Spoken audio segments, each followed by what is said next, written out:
आजकल आप सुन रहे होंगे कि हर जगह वाइटनिंग ड्रिप्स की बहुत ज़्यादा हाइप है।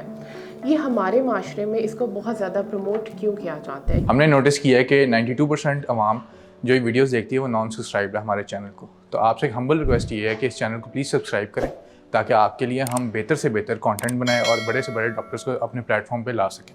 Thank you. अस्सलाम वालेकुम, मेरा नाम डॉक्टर ईमन है। मैंने अपना पोस्ट ग्रेड डर्मेटोलॉजी में किया हुआ है and I am a certified aesthetic consultant.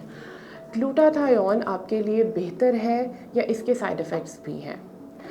हमारी बॉडी में से किसी भी चीज़ की एग्ज़िट के सिर्फ दो ही रास्ते हैं, या तो वो लीवर के थ्रू प्रोसेस होगा या वो किडनी के थ्रू प्रोसेस होगा।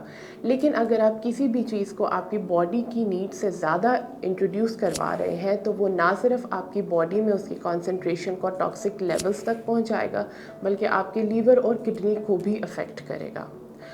क्या ये हमें एक्चुअली वाइटनिंग प्रोवाइड करता है? Yes, to some extent it is effective, but क्या इसका इफ़ेक्ट हर बंदे को एक जैसा आता है, ये कहना गलत होगा। हमारी सबका जेनेटिक मेकअप बहुत ज़्यादा डिफरेंट होता है। अगर ये कुछ हद तक आपको रंग को गोरा करता भी है तो वो लॉन्ग टर्म नहीं होता। इसकी आपको 19 to 20 ड्रिप्स लगानी पड़ती हैं और फॉर लाइफ आपको मेंटेनेंस के ऊपर जाना पड़ता है।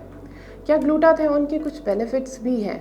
हाँ, ये एक बहुत अच्छा एंटीऑक्सीडेंट है, आपके ऑक्सीडेटिव स्ट्रेस को काउंटरैक्ट करता है, ये आपकी इम्यूनिटी को बूस्ट करता है, ये मेलानिन को सप्रेस करता है जो कि आपकी स्किन को पिगमेंट देता है।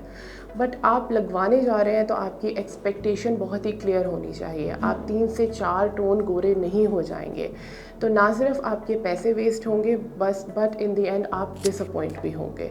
तो इट्स वेरी इंपॉर्टेंट कि किसी आप स्पेशलाइज क्लिनिक पे जाएं जहां पे आपको एक्सपीरियंस प्रोफेशनल्स हैं, इन केस अगर आपको इन द बिगिनिंग रिएक्शन भी होता है तो वो उस चीज़ को काउंटरैक्ट कर सकें और ये सारी चीज़ें आपको आपके प्रोसीजर से पहले बता सकें। Thank you.